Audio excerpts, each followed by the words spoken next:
It takes some serious guts to report a problem at work, right? But for a lot of people, the biggest fear isn't actually speaking up. It's about what happens after. So today, we're going to break down exactly what protections you have against workplace retaliation. Yeah, it's a question so many of us have probably thought about.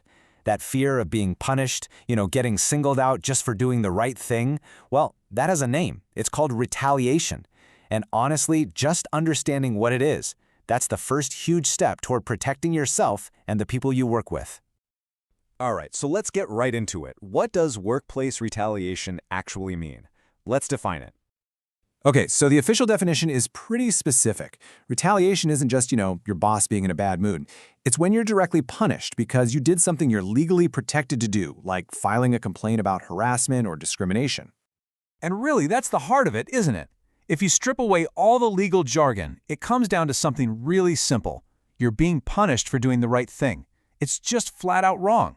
And that is exactly what these policies are there to stop. So, knowing the definition is a great start, but spotting retaliation out in the wild, in the real world, that can be a lot trickier. So, let's talk about what signs you should be looking for. Right, because this punishment isn't always as obvious as, say, getting fired on the spot. No, retaliation can be way more subtle, and sometimes it's designed to be confusing or hard to prove. So let's get into some real, concrete examples of what it can look like. Okay, here are 3 classic signs to watch out for. First up, marginalizing your role. Think about it. Did you suddenly get pulled from a big project for no reason? Are your main duties suddenly being handed off to someone else? Second, social isolation. Are you suddenly not on email chains you used to be on? Left out of meetings you should be in? And third, and this one is pretty sinister, intimidation tactics. This is when they try to pressure or even threaten someone close to you just to get to you. The key thing to remember is these things aren't just random accidents. They are deliberate actions. Okay, so that's the scary stuff. Now for the important part. How are you protected?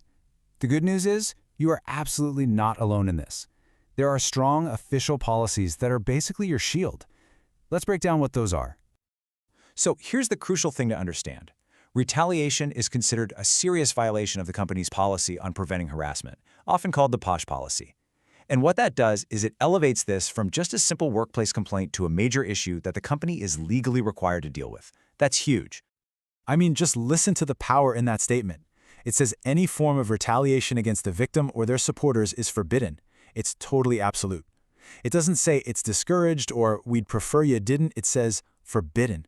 And notice this too. It protects not just the victim, but also their supporters. We're talking witnesses, colleagues, anyone who backs them up. So if you experience any of this stuff, intimidation, someone pressuring you to withdraw your case, or any kind of threat for reporting something, the policy is crystal clear. You report it to the committee right away, immediately. There's no wait and see period. Just let that sink in for a second.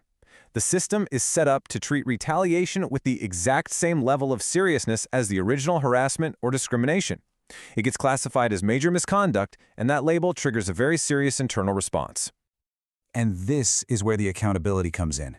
This isn't just some policy that sits in a binder on a shelf. It has real teeth. Anyone, doesn't matter if it's a manager or a coworker, if they're found to have retaliated, they will face formal disciplinary procedures. That's what gives the shield its strength.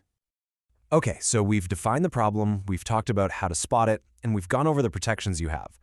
So now, the big question, what do you do next? Let's walk through the action plan. Honestly, it really boils down to a super simple 2-step process. Step 1, identify the act. Use what we just talked about to figure out if what's happening to you fits that pattern. Is it punishment for speaking up? And if the answer is yes, then step 2 is to report it to the committee immediately. Don't second-guess yourself. Don't wait. Those protections we covered, they're there for a reason, so use them. Because at the end of the day, a truly safe workplace isn't just about having a way to report problems. It's about what happens after someone speaks up. It's about making sure that process is safe for every single person who needs to use it. Knowing your rights is step 1, but the real question is, now that you're empowered with this knowledge, are you ready to help protect it?